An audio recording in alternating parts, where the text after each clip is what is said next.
A gasoline tank exploded early on Friday in southeast Rome, injuring at least 9 people including 8 police officers and a firefighter, police and rescuers said. According to Associated Press, the explosion was heard across the Italian capital shortly after 8 a.m., with a huge cloud of dark smoke and fire visible from several areas of the city. Elisabetta Accardo, a spokesperson for the Roman police, said that 8 police officers were injured after arriving for rescue operations. Spokesman Luca Cari said 1 firefighter was also injured in the explosion, but not seriously. 10 teams were at work on the site, he added. Police said they were checking the whole surrounding area to make sure that nobody was injured and blocked in the buildings close to the explosion.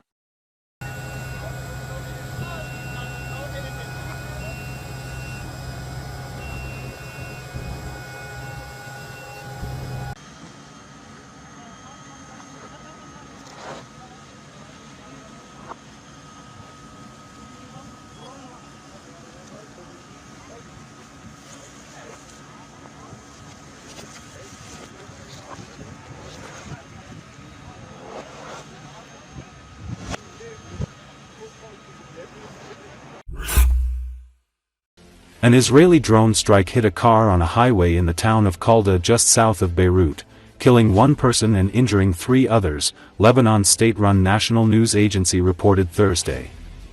According to Associated Press, the Israeli army said in a statement that it had targeted a saboteur who was involved in arms smuggling and advancing terrorist plots against Israeli citizens and the Israeli Defense Forces on behalf of Iran's Quds Force.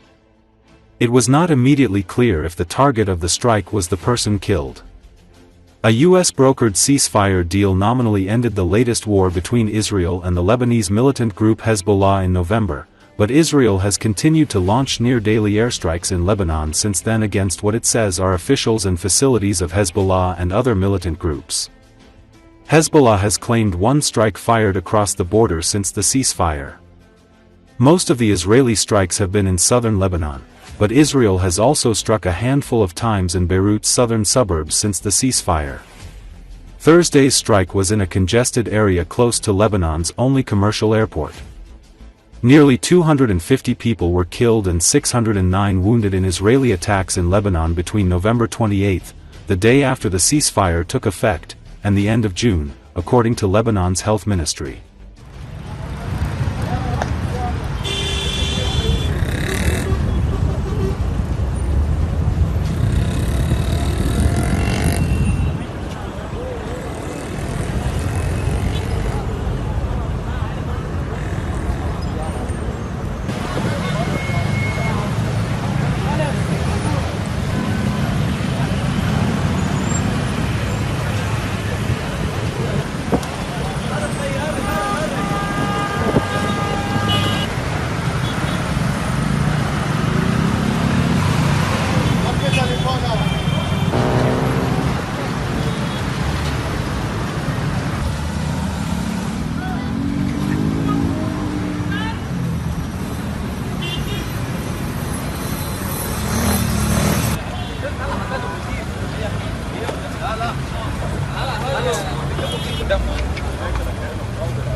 On the heels of a successful NATO summit last month that saw member nations agree to invest 5% of their GDP towards defense, NATO Secretary-General Mark Rutte was asked in a Fox News interview about recent critical comments from Russian Foreign Minister Sergei Lavrov.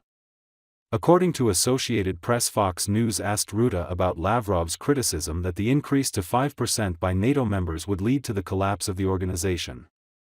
And by the way, we also need to pay for this, for building up NATO further, Rutte said, because we know the Russian threat is there. Rutte went on to say, Lavrov, he's foreign minister of Russia, I think since the birth of Jesus Christ and since then, anything useful came out of his mouth. So let's not pay too much attention to Mr. Lavrov. Mr. Secretary, after your fantastic conference, almost all the allies agreed. Now you have Vladimir Putin seeing the increase in defense spending and saying it's going to cause your collapse through his foreign secretary. Your thoughts? Well, you know, it was a huge foreign policy win for President Trump and his excellent foreign policy team, with Matt Whitaker, the ambassador here, and Marco Rubio and Pete Hegseth. And finally now, the Europeans have committed to pay the same amount of money as the US is paying. And this is a discussion going on since Eisenhower. And by the way, we also need to pay for this, for building up NATO further, because we know the Russia threat is there. And then to Lavrov, I mean, he's foreign minister of Russia, I think, since the birth of Jesus Christ. And since then, anything useful came out of his mouth. So let's not pay too much attention to Mr. Lavrov. Republicans in the U.S. House of Representatives have criticized the Trump administration's decision to suspend ammunition supplies to Ukraine, which they say could strengthen Russia at a key moment in the war. Politico reports. So, after the White House acknowledged that the Pentagon had frozen critical weapons deliveries to Ukraine, U.S. House of Representatives member Brian Fitzpatrick said he would actively look into this issue.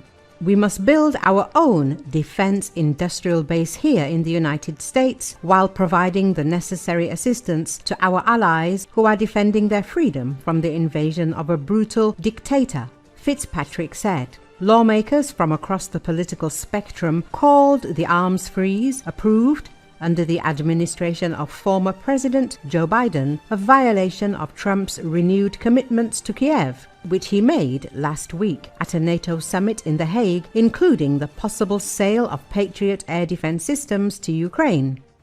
Republican Congressman Michael McCaul said he was investigating very carefully whether the Pentagon's freeze on aid to Ukraine violates legislation passed by Congress in 2024. He said the pause was ill-timed because it relieved Trump's pressure on Russian ruler Vladimir Putin to agree to a peace deal with Ukraine. If you want him to come to the negotiating table, you have to use leverage and pressure, and that could be Lindsey Graham's economic sanctions and the flow of weapons. If you eliminate the flow of weapons, yes, then you have no leverage with Putin to negotiate. McCaul said Democrats have also criticized the halt in arms supplies to Ukraine, but some of them do not blame Trump himself for this, but point to senior Pentagon officials. In particular, Senator Jeanne Shaheen wrote to U.S. Defense Secretary Pete Hegseth and the Pentagon's top policy advisor Elbridge Colby. She said that such a pause undermines Trump's commitments made at the NATO summit and called on Secretary of State Marco Rubio to ensure that these commitments are fulfilled. The Trump administration's mixed signals undermine its own agenda to bring Putin to the negotiating table. This decision under Hegseth's leadership will only make it more difficult to achieve a just and lasting peace. Now is not the time for arbitrary decisions that undermine our national interests. Democratic Senator Richard Blumenthal called the rationale for the arms freeze misleading and perhaps even disingenuous. He said both Democrats and Republicans were surprised by the news and that the Ukrainians would suffer the most. People will lose their lives. More civilians will be injured, maimed. More homes, hospitals and schools will be destroyed. The Russians do not even pretend that they are attacking only military targets, he said.